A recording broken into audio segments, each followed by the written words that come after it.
오늘 우리에게 주시는 하나님의 말씀은 누가복음 4장 16절에서 21절까지의 말씀입니다. 한 절씩 교독하도록 하겠습니다.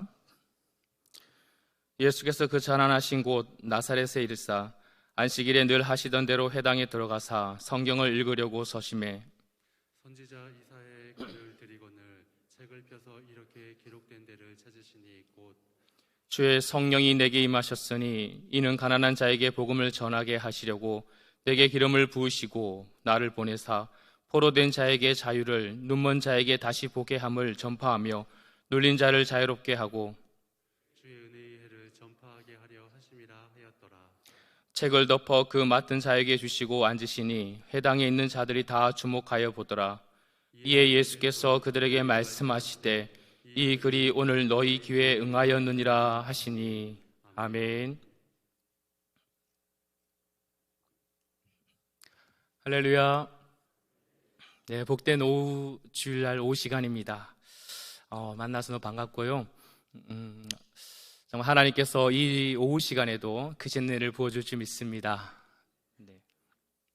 우리가 언제 행복하죠? 성도는 언제 행복할까요? 모든 상황 속에 예수와 동행할 때인 줄 믿습니다. 우리 그렇다는 의미로 우리 좌우로 한번 인사할까요? 주먹으로 인사하면 좋겠습니다. 줄여서 예수 동행 하면서 우리 인사합시다. 예수 동행. 네, 한 주간 고난주간 특세가 시작되는데요. 정말 주님께서 여러분과 동행하는 그런 한 주의 고난주간 은혜의 시간 되길 축복합니다. 한 늙은 노승이 미국의 한 강단에서 연설하는 기회가 있었습니다. 구름대처럼 많은 사람들이 그 노승의 이야기를 듣기 위해서 모여들었습니다. 그는 이렇게 얘기합니다. 삶의 목표는 행복에 있습니다. 그것은 분명한 사실입니다. 종교를 믿든 안 믿든 또는 어떤 종교를 믿든 우리 모두는 삶에서 더 나은 삶을 추구하고 있습니다. 따라서 나는 삶의 모든 행위가 행복을 향하고 있다고 믿습니다. 라고 얘기했다고 합니다.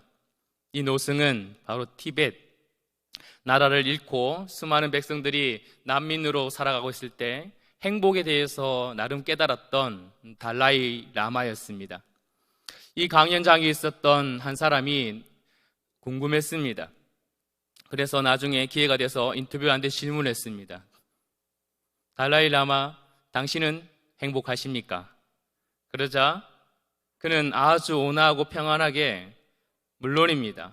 나는 행복합니다. 하지만 우리 모두가 행복을 발견할 수 있다고 생각하십니까? 정말로 누구나 행복을 가지는 것이 가능할까요? 그때 달라이라마는 다시 한번 얘기합니다. 그렇습니다. 누구나 마음의 수행을 통해서 행복을 발견할 수 있습니다. 그 행복은 각자 마음 안에 있다는 것이 나의 변함없는 믿음입니다. 그렇게 얘기했다고 합니다. 행복하려면 먼저 자유로워져라 라는 한 책을 썼던 철학자도 있습니다. 대학에서 행복론을 강의하는 한 저자는 우리가 끝없는 욕망으로부터 자유할 때 진정한 행복이 온다고 말하는 것입니다. 책에서 저자는 개인의 그런 소중을 여기고 개인의 가치를 회복하는 데 있어서 행복은 시작된다라고 말하고 있습니다. 그렇다면 성경에도 행복에 대해서 말하고 있을까요? 네, 성경에도 이스라엘을 두고 너는 행복한 자다라고 그렇게 말하고 있습니다. 그렇다면 우리는 질문을 던져야겠죠. 달라이 라마가 했던 행복과 한 철학자가 얘기했던 행복, 그리고 성경이 말하는 행복은 무슨 차이가 있을까요? 달라이 라마와 한 철학자의 행복은 공통된 것은 그 모든 것이 자기입니다. 자기 마음으로부터 자기 마음먹기에 따라서 행복해질 수 있다라고 그렇게 말하는 것이죠. 한편으로는 일리 있는 것 같습니다. 마음먹기 달리지 않습니까? 우리가 코로나 상황이 있지만 때로는 그 상황 속에서도 우리 마음먹기에 따라서 행복해질 수 있다라는 그것이 한편으로는 맞는 말 같습니다. 그런데 그 마음이요, 일정하신가요? 조석지변으로 변하는, 아니 분초마다 그렇게 변하는 그 마음에 우리의 행복의 근원을 둔다면 얼마나 불안할까요? 성경은 행복을 말하지만 행복이 어디서 온다라고 말할 때 자기 자신에게서 개인적인 어떤 마음먹기에 달려있다라고 말하지는 않습니다. 신명기 33장 29절 말씀을 한번 같이 읽도록 하겠습니다. 시작. 이스라엘이여 너는 행복한 사람이로다. 여호와의 구원을 너같이 얻은 백성이 누구냐? 그는 너를 돕는 방패시오 내 영광의 칼이시로다. 내 제적이 내게 복종하리니 내가 그들의 밟으리로다. 아멘. 행복의 시작을 뭐라 얘기하죠? 이스라엘이 왜 너희들은 행복한 자다라고 그렇게 말하고 있습니까? 그 근거가 뭐죠? 구원입니다. 구원받은 자가 진정한 행복을 누릴 수 있는 것입니다. 그 행복은 자기로부터 시작되는 것이 아닙니다. 자아 실현이요, 자기의 어떤 만족이요, 자기 마음먹기에 따라 시작되는 것이 행복이라 말하지 않고 성경은 분명하게 구원이라고 말하는 거죠. 구원이 뭐죠? 구원은 자유입니다. 죄로부터 자유로워져야 진정한 행복하고 그리고 남들도 행복해질 수 있다는 것입니다. 누가복음에서는 이것을 죄 용서 그리고 희년이라고 말하고 있습니다. 내가 죄로부터 자유롭게 되고 그래서 그 자유로의 힘을 가지고 나와 너가 행복해질 수 있다라고 말하는 거죠. 그런 세상을 오늘 누가복음은 희년이라고 말하는 것입니다. 행복의 자유의 시작은 오직 그리스도께로부터 오는 것입니다. 갈라디아서 5장 1절 말씀을 여러분 기억하십니까? 한번 읽어보겠습니다. 시작. 그리스도께서 우리를 자유롭게 하려고 자유를 주셨으니 오직 그리스도만이 우리에게 참된 자유를 주신다는 거죠. 그러므로 우리가 진정한 행복을 누릴 수 있게 된다는 것입니다. 자유는 우리 안에서 시작되는 것이 아니라 하나님께로부터 시작되는 줄 믿습니다. 희년이에요. 행복한 해입니다. 오늘 누가복음의 이 말씀이 바로 그 희년을 선포하고 있는 것입니다. 마태와 마가의 시작, 예수님께서 공생의 사역의 시작은 회개하라, 천국이 가까웠느니라 라고 그렇게 말하고 있어요. 천국에 대해서 말하고 있죠. 근데 누가복음은 어떻게 시작하고 있습니까? 공생이 시작하는 날에 나사렛 광단에서 그는 이사야 61장을 펴면서 바로 희년을 선포하고 있다는 것입니다. 이 희년, 바로 하나님의 나라의 말을 대신하는 것입니다. 오늘 누가복음 4장 18절에서 19절 말씀을 다시 한번 읽어보겠습니다. 시작. 주의 성령이 내게 임하셨으니 이는 가난한 자에게 복을 전하게 하시려고 내게 기름을 부으시고 나를 보내사 포로된 자에게 자유를 눈먼 자에게 다시 보게 함을 전파하며 눌린 자를 자유롭게 하고 주의 은혜의 해를 전파하게 하려 하심이라 하였더라. 아멘. 주의 은혜의 해를 전파하게 하려 하심이라. 이것이 바로 희년이에요. 희년은 그 원어의 의미를 본다면 자유, 해방, 기쁨을 뜻하는 것입니다. 누가복음에 따르면 예수님은 우리에게 희년을 주기 위해, 희년을 실현하기 위해, 그래서 우리에게 진정한 자유를 주시기 위해 오셨다라는 것입니다. 그래서 오늘 21절 말씀에 주님께서는 이 말씀을 선포하고 계시면서 나의 공생의 사역이 그것이 바로 희년이 이루어질 것인데 바로 그 구약에서 말씀하신 이 글이 오늘 너희 귀에 응하였느니라 라고 말하고 있는 것입니다. 예수님께서 희년을 어떻게 성취하시죠? 십자가입니다. 십자가를 통해서 죄와 그 죄의 책임과 그리고 형벌로부터 우리를 자유케 하는 거죠. 죄의 용서로부터 우리가 받고 그리고 우리가 그로부터 죄로부터 자유함을 누리는 것입니다. 희년의 시작이 바로 여기 있는 것이에요. 오늘 누가복음 이 4장 18절에서 19절까지의 말씀은 또 하나 강조하는 것은 자유입니다. 자유. 여러분 잘 알다시피 이 누가복음 4장에 있는 18절과 19절의 말씀은 이사야 61장에 있는 1, 2절의 말씀을 우리가 그렇게 예수님께서 읽었다라고 말하지만 여기서 강조하는 부분이 있습니다. 뭐냐면 이사야 61장에 있는 1, 2절만 말하는 것이 아니라 이사야 58장 6절의 말씀을 또한 첨가했습니다. 이사야 58장 6절 말씀을 한번 읽어보겠습니다. 시작. 내가 기뻐하는 금식은 흉악의 결박을 풀어주며 멍에의 줄을 끌어주며 압제당하는 자를 자유하게 하며 모든 멍에를 꺾는 것이 아니겠느냐. 여기에 자유가 등장하죠. 이사야 61장 1절에서 보면 그때는 자유가 한 번밖에 등장하지 않습니다. 그러나 이 이사야 61장에 있는 그 말씀과 함께 이사야 58장의 말씀을 이 오늘 누가복음에서 누가는 함께 쓰면서 바로 이 희년은 바로 예수님께서 자유를 주기 위한 것이다 라는 것을 강조하고 있다는 것이죠. 여러분, 희년이 뭐죠? 구약에서 이 희년의 의미를 조금 더 살펴본다면 오늘 왜 주님께서 이 희년을 이루시고 희년이 왜 이렇게 중요한지를 깨달을 수 있을 것 같습니다. 구약에서 배경을 본다면 레위기 25장의 이 희년의 제도에서 잘 나타나고 있습니다. 이스라엘 7년마다 안식년이 있고요, 50년마다 희년을 지키도록 명령하였습니다. 안식년은 땅이 쉬는 거예요. 그리고 땅의 주인이 하나님이라는 사실을 또 고백하게 되는 거죠. 그리고 내 노동을 신뢰하는 것이 아니라 철저히 하나님을 신뢰하게 만드는 것입니다. 또한 안식년을 지킴으로 말미암아 나뿐만 아니라 가난한 자들이 또한 이를 통해서 그들이 베품을 받고 위로를 받고 그렇게 함께 소출을 나눠가면서 이런 아름다운 일을 행하는 것이 바로 안식년. 그 안식년이 바로 또한 희년 가운데 한 일부분이다라는 것입니다. 희년은 안식년에 또한 안식년입니다. 이스라엘은 50년째 해 7월 10일, 여러분 7월 10일이 무슨 날이죠? 레위기 16장의 말씀을 보면 대속죄일입니다. 대속죄일 날 바로 안식년이 시작하는 그 해에 뿔나파를 부는 거예요. 그래서 이제 희년이 시작되었다라고 선포하고 있습니다. 그 해에 거룩하게 되고 자유롭게 되고 그리고 모든 백성은 자신의 소유지로 돌아가게 되며 자기 가족에게 돌아가게 되는 것입니다. 레위기 25장 9절에서 10절 말씀을 한번 같이 읽어보겠습니다. 시작. 일곱째 달 열흘날은 너는 뿔나팔 소리를 내되 천국에서 뿔나팔을 크게 불지니 너희는 50년째 해를 거룩하게 하여 그 땅에 있는 모든 주인을 위하여 자유를 공포하라. 이 해는 너희에게 희년이니 너희는 각각 자기의 소유지로 돌아가며 각각 자기의 가족에게로 돌아갈지며. 아멘. 50년째마다 지키는 그 희년, 그 희년에는 세 가지의 의미가 있습니다.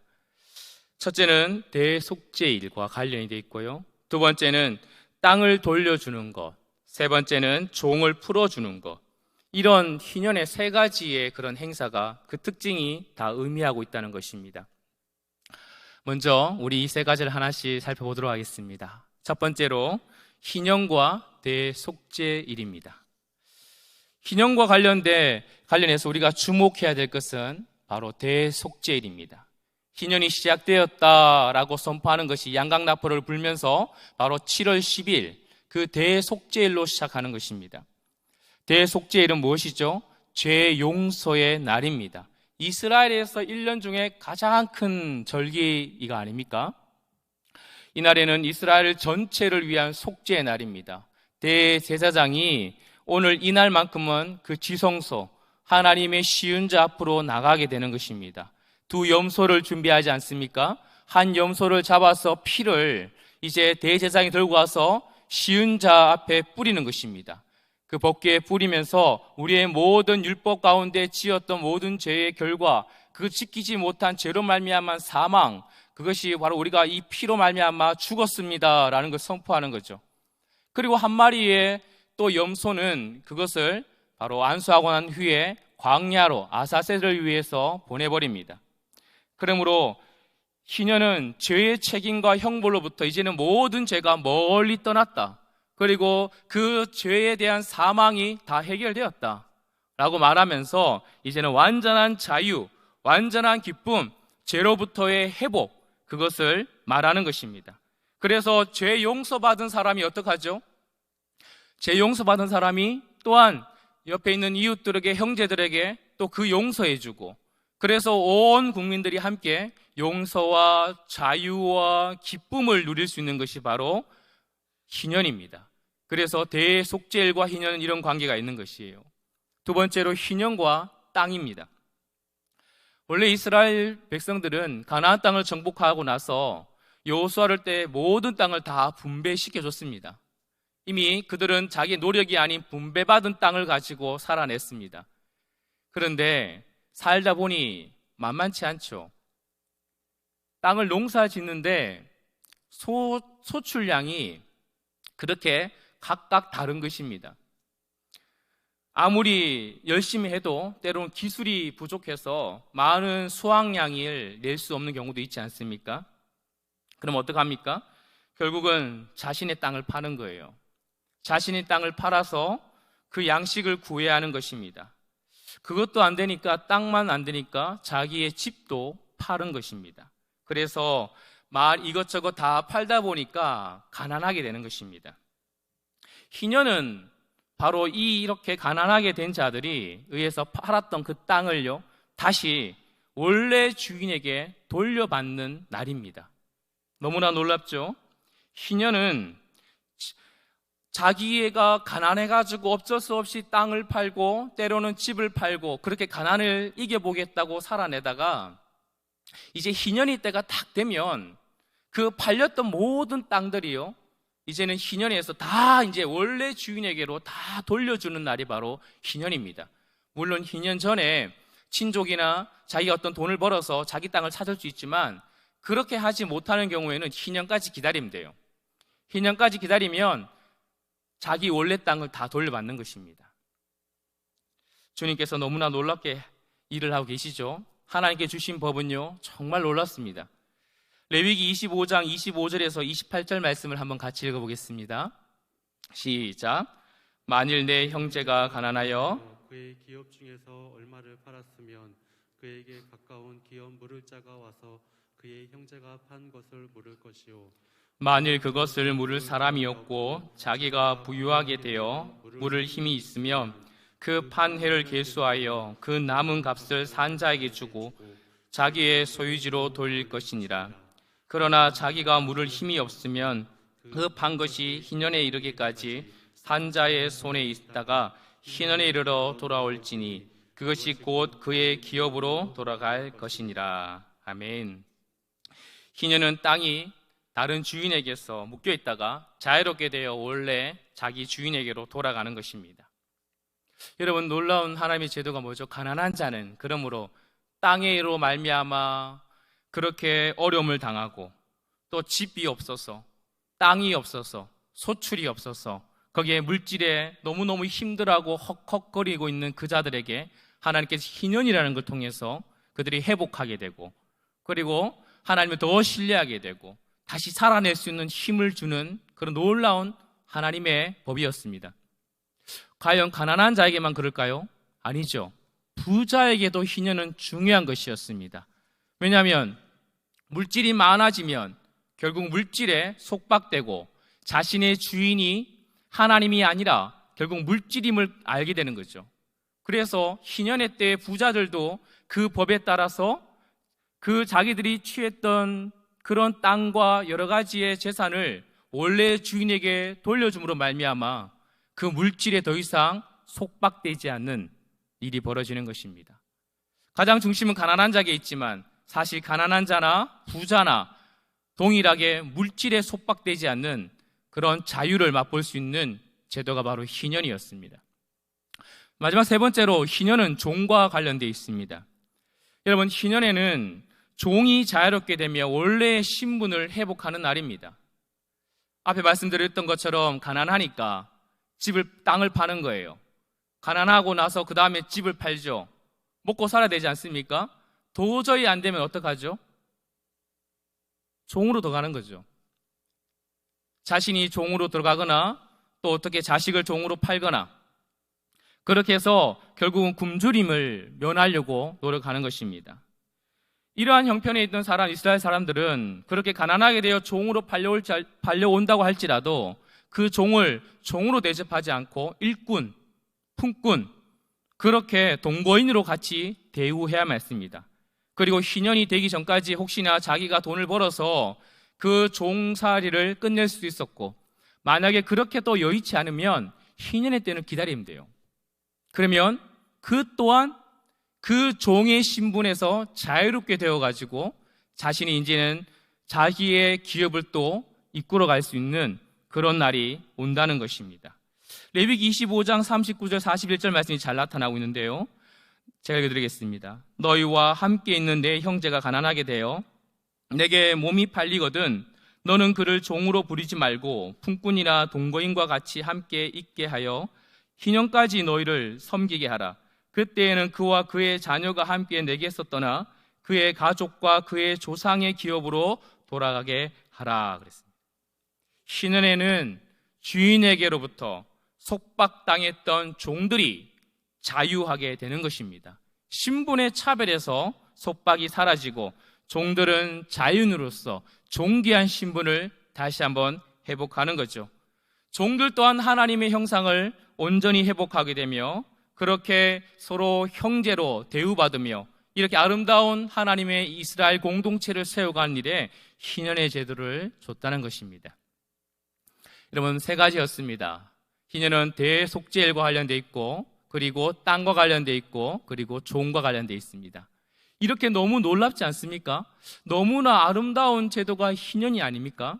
자유예요. 진짜 행복. 이런 공동체, 이런 나라 얼마나 아름답겠습니까? 그런데 말이죠, 이스라엘 가운데 이 희년이 한 번이라도 지켜진 때가 있을까요? 아니, 안식년조차 제대로 한번 지켜준 적이 있을까요? 없습니다. 고관들과 장로들은 더 도둑들과 짝이 되길 원했고요, 고아와 가부를 더 압박하고 착취했습니다. 자신의 가난한 자의 물건을 더 착취했고, 그렇게 자신들은 부익부, 빈익비는 더 강했습니다. 그래놓고 주님 앞에 나와서 예배를 드리는 것입니다. 많은 재물을 하염없이 하나님 앞에 드리는 거죠. 그때 이사야에서 말씀에 1장에서 뭐라 얘기합니까? 너희들은 마당만 밟고 돌아간다 라고 얘기합니다. 아무리 많은 양떼와 소떼, 좋은 재물을 하나님께 드리지만 그러나 하나님은 그것을 거부합니다. 그럼에도 불구하고 하나님은 이사야 선지자를 통해서 바로 희년의 이 놀라운 회복을 약속해 주셨습니다. 그것이 바로 이사야 61장 1절과 2절, 여러분 잘 아는 그 말씀입니다.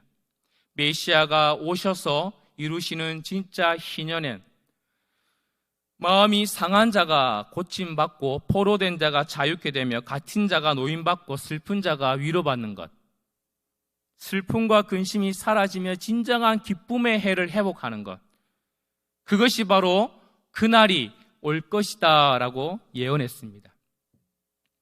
그래서 오늘 누가는 이 누가복음에서 예수님께서 첫 번째 사역에 있어서 바로 그것을 선포하는 것입니다. 이사야 61장 1절 2절에서 하신 그 희년의 예언을 읽은 다음에 이 글이 오늘 너희 귀에 응하였느니라 라고 말씀하고 있는 것입니다. 누가는 이 희년을 굉장히 강조하고 있죠. 그 희년 가운데 자유를 두 번이나 쓰면서 바로 이렇게 희년 가운데 참된 자유, 그 자유를 통해서 구원받고 진정한 행복한 삶, 그 하나님 나라의 백성을 대해서 끊임없이 강조하고 싶은 것입니다. 그렇다면 우리 주님께서 어떻게 희년을 성취하셨죠? 그것은 바로 죄의 속박으로부터 우리를 자유케 하셨습니다. 신분의 속박으로부터 자유케 했고요, 그리고 물질의 속박으로부터 우리를 자유케 했습니다. 놀라운 예수님 그리스도의 사역이죠. 그 모든 것을 어디에서 이루셨다고요? 십자가에서. 그 희년을 이루기 위해 주님께서는 십자가에서 그 모든 자유, 행복, 그 모든 것을 시작하도록 하셨습니다. 첫 번째, 그렇다면 죄의 속박으로부터의 주님의 자유죠. 예수님 안에서 죄 용서가 일어난 줄 믿습니다. 예수님은 십자가의 마지막 숨을 거둘 때까지 그 가상 치르는 중에서 한템을 말하면 아버지여 저들의 죄를 사하여 주옵소서, 저들이 하는 짓을 알지 못하나이다 라고 끊임없이 말하면서 마지막 주님의 십자가상에서 그 한 호흡까지 죄 용서에 대해서 주님께서는 선포하셨습니다. 우리가 바로 죄로부터 자유되기를 원하셨다는 것이죠. 모든 죄와 형벌과 죄에 대한 책임을 주님께서 완전히 다 해결하신 것입니다. 그래서 이제는 그것을 믿는 자는 그것을 믿고 이제 내가 죄인임을 알고 회개하며 죄 용서를 받고 이제는 놀라운 자유 안으로 들어가야 되는 것입니다. 베드로의 설교를 여러분 기억하십니까? 베드로가 성령을 받고 나서 예루살렘에서 한번 설교할 때 첫 번째 몇 명이 돌아왔죠? 3,000명이 돌아왔죠. 이 3,000명이 돌아올 때 어떻게 돌아왔습니까? 베드로가 말씀을 쫙 전하고 나서 그들의 마음이 너무너무 질렸습니다. 그래서 그들에게 하면 나는 어찌할꼬 라고 말할 때 베드로가 뭐라 하게 하죠? 너희들이 회개하여 죄 사함 받고 성령을 받아라. 그렇게 해서 그들이 회개하여 죄 용서를 받고 그래서 그들이 안에서 아름다운 자유를 맛본 자들이 예수 그리스도를 통해서 이루신 그 놀라운 죄의 속바로부터 자유를 맛본 자들이 이제는 함께 모여 이룬 것이 바로 교회입니다. 교회에 있는 성도는 자유로운 자들입니다. 자유인이에요. 바로 그것이 바로 하나님께서 예수님께서 이루신 자유의 공동체, 그것이 교회요. 바로 기독교가 신년의 기독교라고 말하는 것입니다. 두 번째, 신분의 속박으로부터 우리 주님께서 자유케 하셨습니다. 죄 용서를 입은 자들은 그 신분이 새롭게 바뀌지 않습니까? 죄와 사탄 마귀의 종로로 됐던 자들이 이제는 예수 그리스도로 말미암아 하나님의 영광스러운 자녀가 되었습니다. 신분이 완전히 바뀌게 된 것이죠. 그것을 이루었다는 것입니다. 누가복음에 끊임없이 등장하는 사람들이 어떤 사람이죠? 가난한 자. 마태복음에는 심령이 가난한 자라고 말하지만 누가복음에서는 그냥 가난한 자를 얘기하는 가난한 자.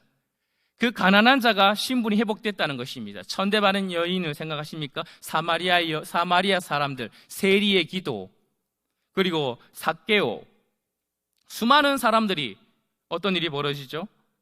자유를 맛보게 되는 것입니다.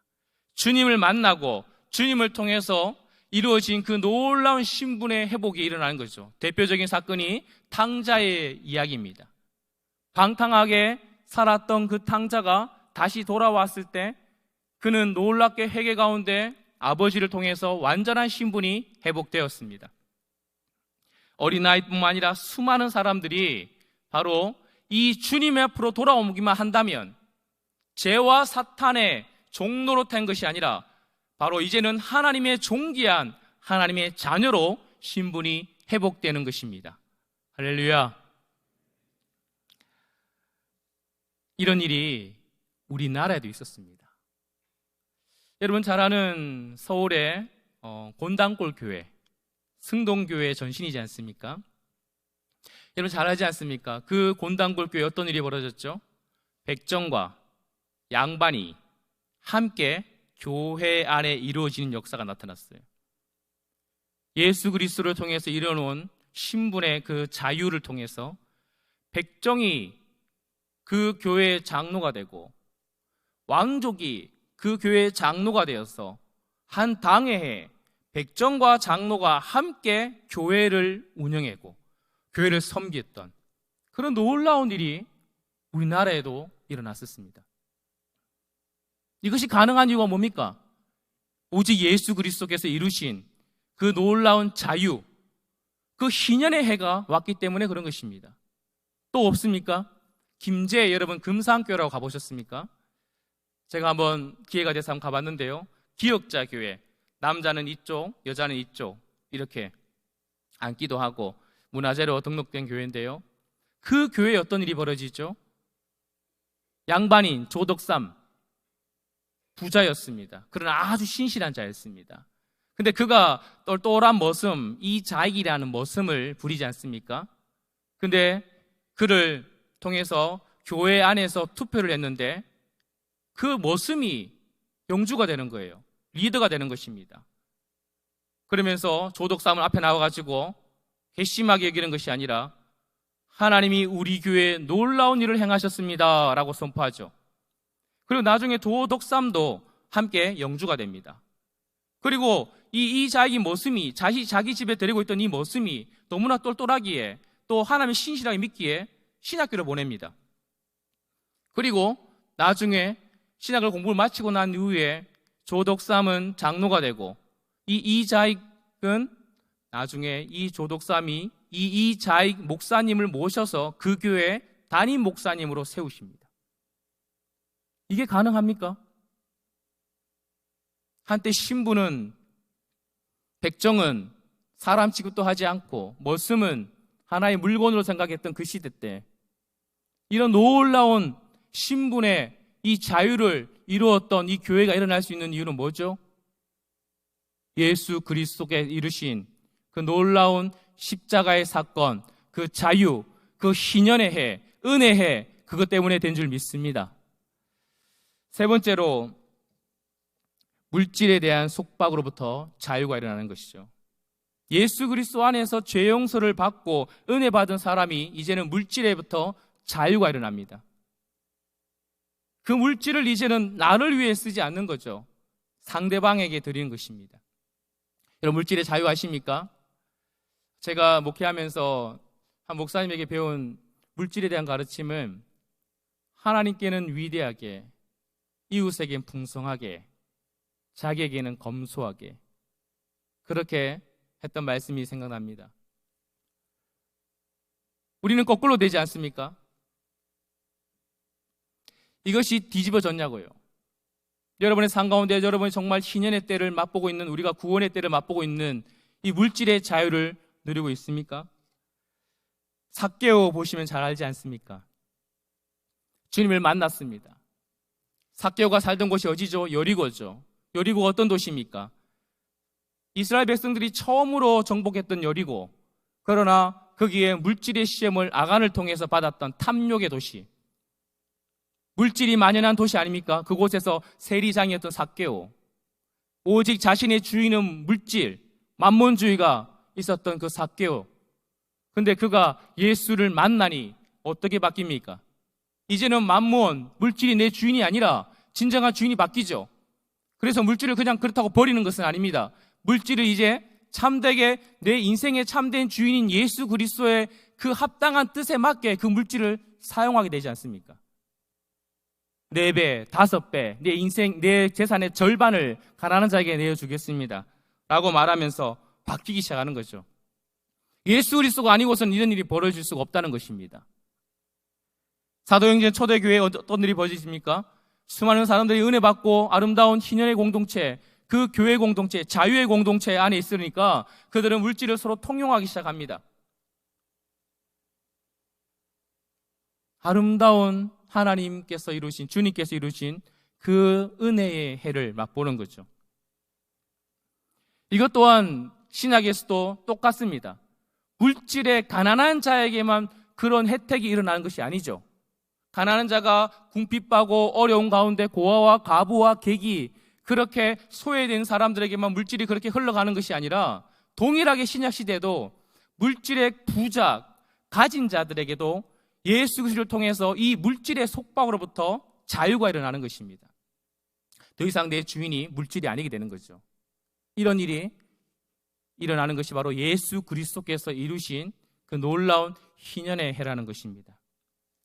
말씀을 마치려고 합니다. 희년은 누가복음에서 하나님 나라를 다른 말로 한 것입니다. 하나님 나라는 예수 그리스도 안에서 성령으로 말미암아 희년이 실현된 나라입니다. 예수님께서 십자가에서 이 놀라운 죄 용서, 그 용서로 말미암아 우리가 이제는 새로운 세계, 새로운 나라, 흑암과 어둠의 권세 아래 있던 나라에서 그 아들의, 사랑의 아들의 나라로 우리를 옮겨주셨습니다. 이제는 새로운 하나님의 질서와 그 자유 속에 우리가 이제 살아가게 되었습니다. 행복은 자유에서 옵니다. 그러나 그 행복은 우리 마음 먹기에 달려있지 않습니다. 오직 참된 자유는 주님의 십자가에서 이루어진 줄 믿습니다. 우리 주님이 이루신 하나님의 나라, 희년의 해, 죄와 사망으로부터의 자유, 우리의 신분의 놀라운 회복, 그리고 내 주인이 이제는 물질이 아니라 오직 주님으로 인정하며 그 물질을 참되게 바르게 사용할 수 있는 자유, 그 놀라운 해, 그 놀라운 은혜의 해를 이루신 것이 바로 십자가인 줄 믿습니다. 우리 다시 한번 누가복음 4장 18절과 19절 말씀을 다시 한번 읽어보겠습니다.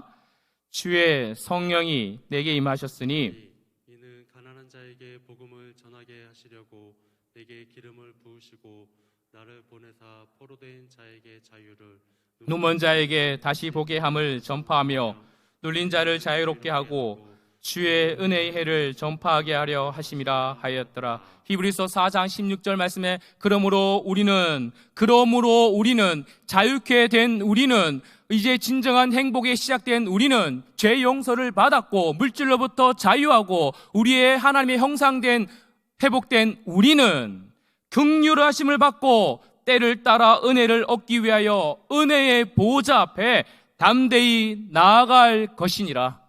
할렐루야. 진정한 자유가 여러분의 심령 안에 이루어지길 축복합니다. 진짜 행복이 우리 십자가를 바라볼 때 여러분에게 임하길 축복합니다. 이 놀라운 이 십자가를 한 주간 묵상할 거예요. 주님과 동행하면서 나를 이루신 그 놀라운 자유, 그 회복, 그 은혜, 그것을 날마다 묵상하며 주님께서 얼마나 우리를 위해서 그 십자가를 지셨는지를 다시 한번 묵상하다가 주님과 함께 놀라운 부활의 은혜의 해를 맛보는 이번 한 주가 되길 주의 이름으로 축원드립니다. 다 함께 기도드리겠습니다. 우리 합심하여 기도드릴까요? 하나님, 우리에게 참된 자유와 해방과 기쁨의 해를 주심을 감사드립니다. 날마다 누리게 하여 주시옵소서. 하나님, 이 놀라운 십자가의 은혜 내가 잊지 않게 도와주시옵시고 이번 한 주간 고난주간 특세를 통하여서 하나님 예수와 동행함으로 말미암아 이 놀라운 은혜를 내가 하나님 앞에 더 깊이 묵상하고 주님의 그 은혜 가운데 감격하고 눈물 흘리며 기뻐하는 이 고난주간 특세가 되게 하여 주시옵소서. 우리 시간 주여 부르짖으며 기도드립니다. 주여